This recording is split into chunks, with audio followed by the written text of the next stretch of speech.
नमस्कार दोस्तों। आज हम हिस्ट्री से संबंधित कुछ महत्वपूर्ण प्रश्नों के बारे में अध्ययन करेंगे और उन्हें जानेंगे, जो आपके हर प्रकार के कंपटीशन एग्ज़ाम में महत्वपूर्ण हैं। भारत में खिलाफत आंदोलन कब चला? ऑप्शन है 1919, 1926, 1932, 1920।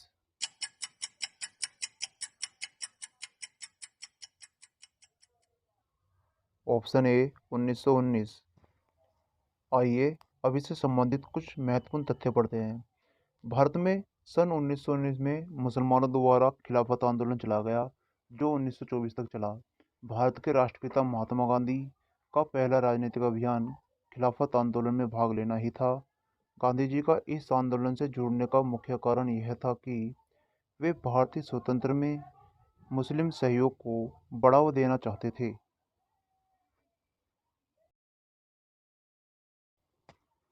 खिलाफत आंदोलन के कारण इस आंदोलन की शुरुआत अंग्रेजों द्वारा मिस्र के खलीफा की शक्ति को समाप्त करने के विरोध में की गई थी।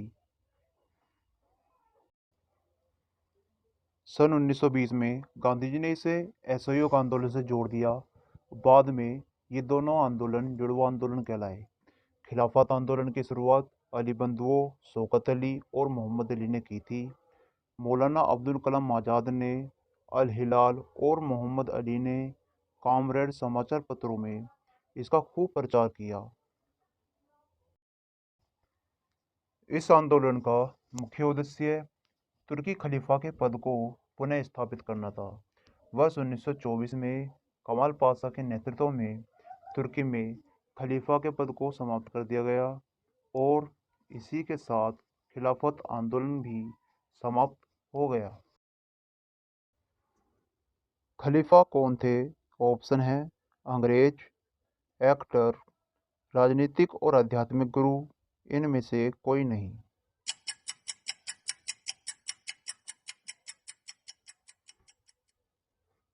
ऑप्शन सी राजनीतिक और आध्यात्मिक गुरु। प्रथम विश्व युद्ध के बाद अंग्रेजों ने खलीफा की शक्तियों को समाप्त कर दिया था, जिसे मुस्लिमों ने धार्मिक मामले में हस्तक्षेप समझा और यही खिलाफत आंदोलन का कारण बना। भारत में किस गवर्नर जनरल ने स्थायी भूमि राजस्व प्रणाली की शुरुआत की?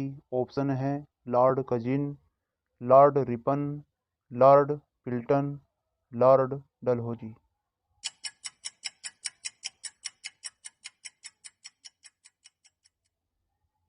Option B Lord Ripon. आइए अब कुछ महत्वपूर्ण तथ्य पढ़ते हैं। 10 वर्ष के लिए लॉर्ड रिपन ने स्थायी भूमि राजस्व प्रणाली की शुरुआत की थी। सन 1773 में इसे स्थायी बंदोबस्त में उन्होंने बदल दिया। ब्रिटिश भारत में 19% भाग पर यह व्यवस्था थी। चलिए राजस्व प्रणाली है क्या, अब इसके बारे में पढ़ते हैं। इस व्यवस्था के अंतर्गत जमींदारों को उनकी भूमि का स्थायी मालिक बना दिया गया। भूमि पर उनका पैतृक अधिकार हो गया। जमींदारों को किसानों से वसूली करने के लिए कहा जाता था, जिसका 1/10 भाग उन्हें स्वयं रखना पड़ता था, जबकि 10/11 भाग वो सरकार को देते थे। इस व्यवस्था से कंपनी की आय में उल्लेखनीय वृद्धि हुई। रोलेक्ट अधिनियम कब पारित किया गया? ऑप्शन है फरवरी 1918, फरवरी 1919, फरवरी 1917, फरवरी 1920।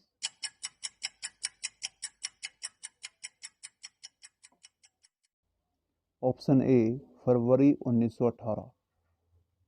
रोलेक्ट अधिनियम है क्या, अब इसके बारे में अध्ययन कर लेते हैं। इस अधिनियम के द्वारा पुलिस वालों को गिरफ्तारी के असीमित अधिकार प्राप्त हो गए थे, अर्थात वे किसी भी व्यक्ति को 2 वर्ष के लिए जेल में रख सकते थे, वो भी बिना मुकदमा चलाए। गांधी जी के सत्याग्रह का कारण। गांधी जी ने रोलेक्ट अधिनियम के विरोध में प्रथम बार सत्याग्रह किया और घोषणा की कि अप्रैल मई में रोल एक्ट अधिनियम के विरोध में पूरे भारत में हड़ताल की जाएंगी।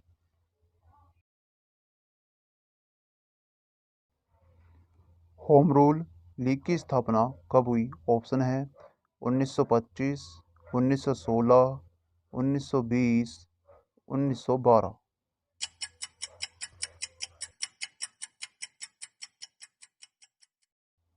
Option B 1916। इस लीग की स्थापना एनी बेसेंट और बाल गंगाधर तिलक द्वारा की गई थी। कांग्रेस की स्थापना किस वर्ष हुई? ऑप्शन है 1875, 1887, 1885, 1921।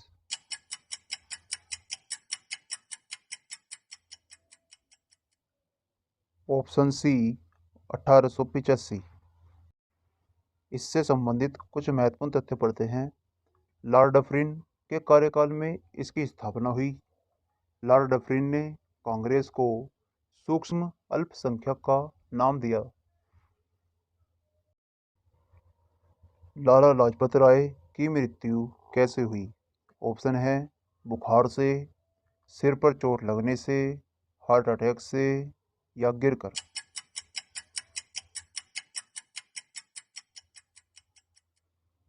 ऑप्शन बी सिर पर चोट लगने से। आइए अब लाला लाजपत राय की मृत्यु से संबंधित कुछ बातें पढ़ते हैं। वर्ष 1928 में लाहौर में लाला लाजपत राय साइमन कमीशन का विरोध कर रहे थे और उसका नेतृत्व भी कर रहे थे। एक पुलिस अधिकारी सैंडर्स की लाठी से घायल होकर उनकी मृत्यु हो गई। बाद में भगत सिंह और चंद्रशेखर आज़ाद ने वर्ष 1928 में सैंडर्स की गोली मारकर हत्या कर दी थी। वह एकमात्र बादशाह जिसका 2 बार राज्याभिषेक हुआ। ऑप्शन है हैदर अली, हुमायूं, अकबर, औरंगजेब।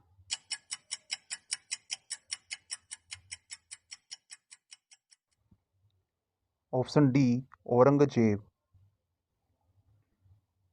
इसको एक उपाधि आलमगीर प्रथम तथा उपनाम जिंदा पीर दिया गया।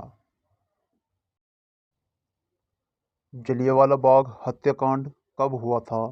ऑप्शन है सन 1919, सन 1918, सन 1925, सन 1926।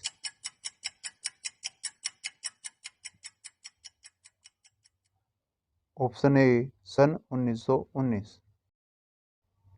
आइए अब जलियांवाला बाग हत्याकांड से संबंधित कुछ बातें पढ़ते हैं। 13 अप्रैल 1919 को जलियांवाला बाग अमृतसर में 2 स्थानीय नेताओं डॉक्टर सैफुद्दीन और डॉक्टर सतपाल की गिरफ्तारी के विरोध में लोग इकट्ठे हुए। इस जलसे पर ब्रिगेडियर जनरल एजनाल्ड डायर के आदेश पर निहत्थे लोगों पर गोलियां चलाई गई, जिससे सैकड़ों लोगों की मौत हो गई। इस जनरल को यह आदेश वहाँ के उपराज्यपाल माइकल डायर ने दिया था, जिसको बाद में सरदार उधम सिंह ने लंदन में मार दिया था। गुरु गोविंद सिंह सिखों के कौन से गुरु थे? ऑप्शन है 5वें, 8वें, 10वें, दूसरे।